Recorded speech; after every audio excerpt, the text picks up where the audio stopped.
Good morning. I hope that you've had a good break over Christmas, albeit perhaps not the one that you would have had in more normal times. The start of 2021 has felt a little flat, not just because of restrictions on how we could celebrate the arrival of the new year, but because of the realisation that things will get more difficult before they get easier.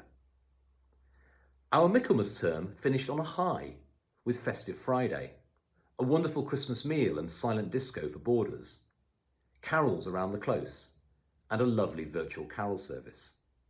So it feels particularly strange to enter this new term under such different circumstances. 2021 was for so long touted as a brighter period, one in which the limitations placed on our society would be finally lifted. But that time still feels a little way off. But despite there being some dark clouds gathering, there is light too. Over the last month, science has brought us hope, with several vaccine candidates being announced and approved. When I spoke to my 90-year-old grandmother on Friday, I was delighted to hear that she has received her first injection of the Pfizer-BioNTech vaccine. Over 1 million Brits have received theirs so far, and the process of vaccination is rapidly beginning in countries around the world. As you will know from previous assemblies, I am a fan of the author and illustrator Charles Mackesy. Already well loved before the pandemic, The Boy, the Mole, the Fox and the Horse has grown even further in popularity over the last 9 months due to its wonderful message of hope. The author has produced a number of additional illustrations throughout this difficult period, and I thought I would share this one with you today. It's a reminder that despite the dark clouds, and as we know, unfortunately, there are some of those hovering over us at the moment, better times are waiting just behind them for us all. It is so frustrating that we now find ourselves moving to distance learning, given how well we did as a community in the last term to keep ourselves and others safe.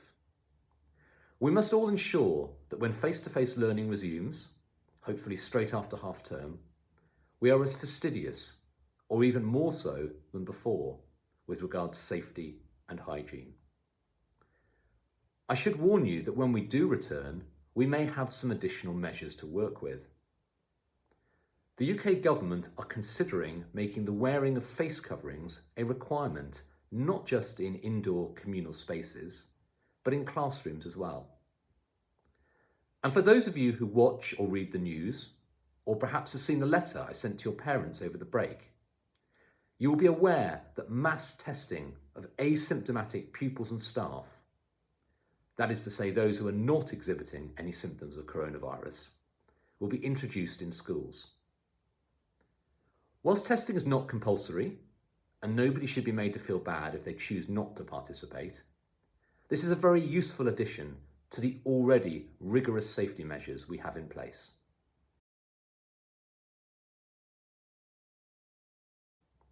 New Year, for many of us, brings a renewed commitment to certain tasks.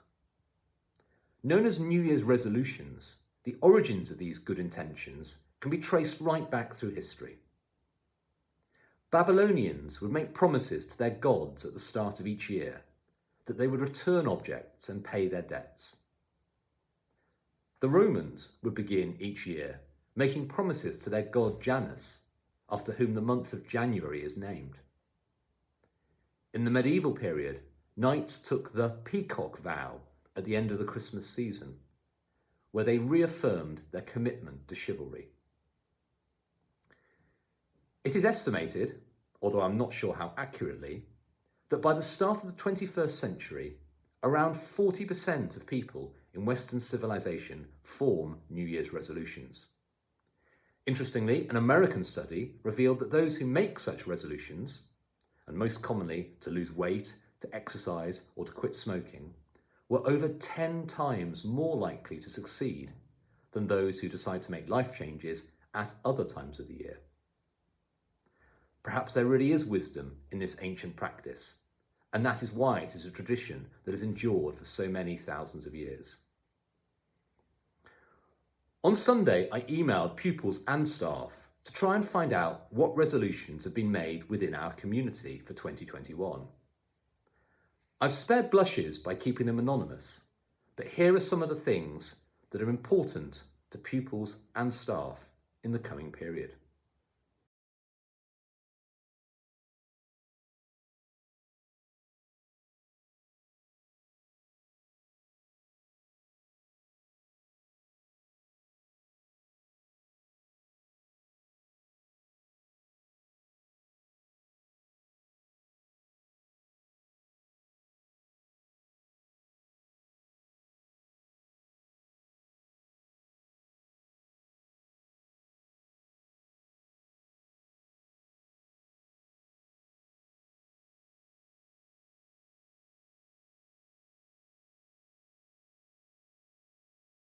Whether or not you have made a resolution, and it still isn't too late, perhaps if you've been inspired by some of the things you've just read, I wish you a happy, healthy, and productive year ahead.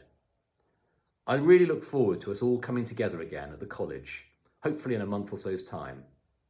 Until then, I know you will engage with your distance learning with the same purpose and attentiveness that you would have if you were physically present here. Have a very good week.